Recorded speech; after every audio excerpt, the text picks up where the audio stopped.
In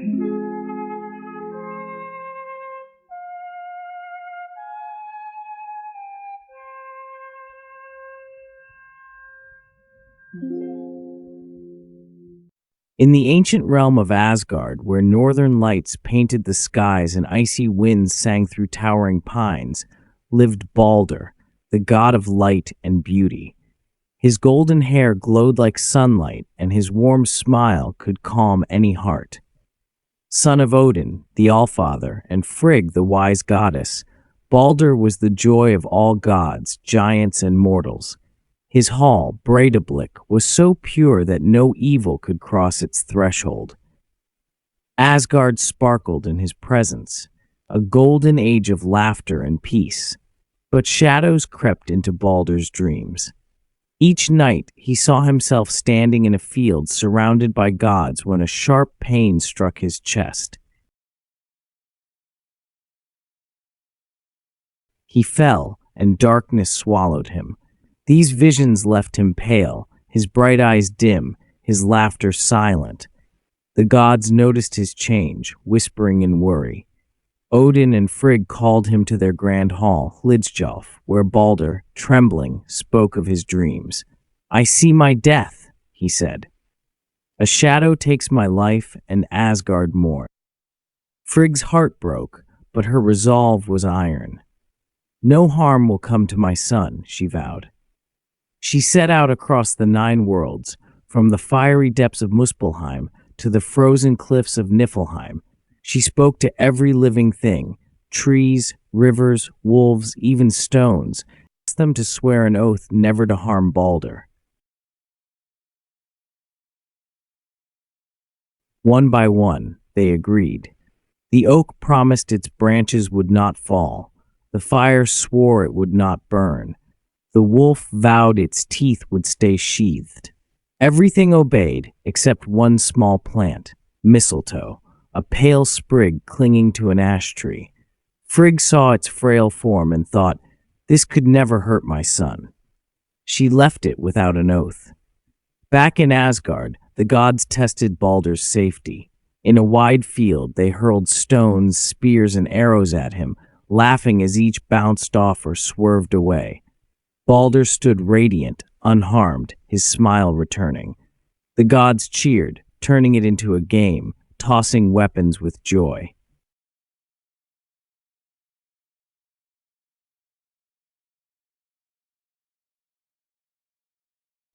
But one figure stood apart, watching with narrowed eyes. Loki, the trickster god. His clever mind churned with envy. Why was Balder so loved, so untouchable? Loki's heart twisted, hungry for chaos. Slipping into a disguise as an old woman, Loki visited Frigg. "Did everything swear not to harm Balder?" he asked, his voice sly. Frigg, proud of her work, nodded. "All things," she said, then paused. "Except the mistletoe. It's too weak to matter." Loki's lips curled in a hidden smile. He thanked her and left, his plan forming. In a quiet forest, he found mistletoe, its pale berries gleaming. With a sharp knife, he carved a slender branch into a pointed dart, light but deadly. He returned to the field, where the gods still played their game. Among them was Hod, Balder's blind brother, standing quietly, unable to join. Loki approached, his voice smooth. "Why not honor your brother, Hod?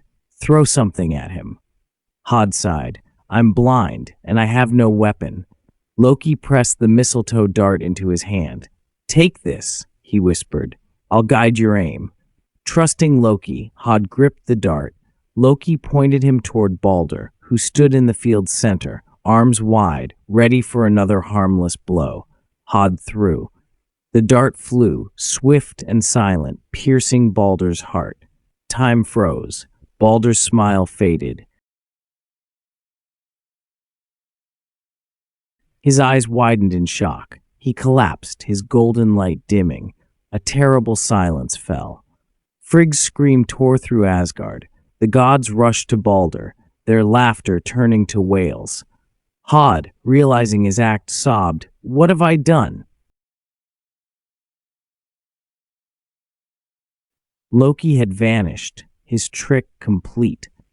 The gods carried Baldur's body to the sea, building a grand ship for his funeral pyre. They laid him on furs, surrounded by flowers and treasures. His wife Nanna, overcome with grief, climbed beside him and died, her heart broken. They placed her next to Baldur.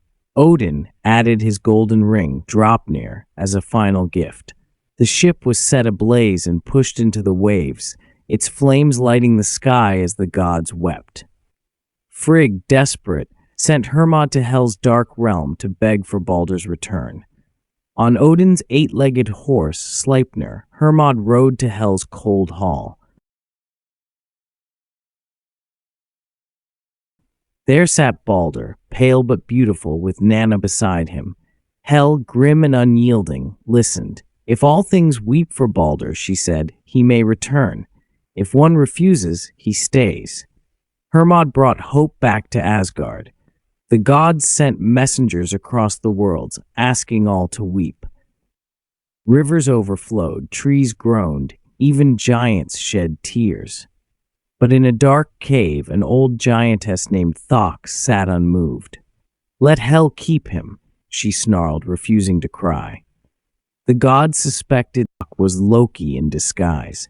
Their grief turned to fury. They hunted Loki, chasing him across mountains and rivers. At last, they bound him to a rock with chains made from his son's entrails. A venomous snake was hung above, its poison dripping onto his face. His wife Sigyn caught the venom in a bowl, but when she emptied it, Loki's screams shook the earth. Asgard's light was gone, its halls forever dimmed by Baldur's loss. Enjoyed the story? Support the channel. Buy me a coffee.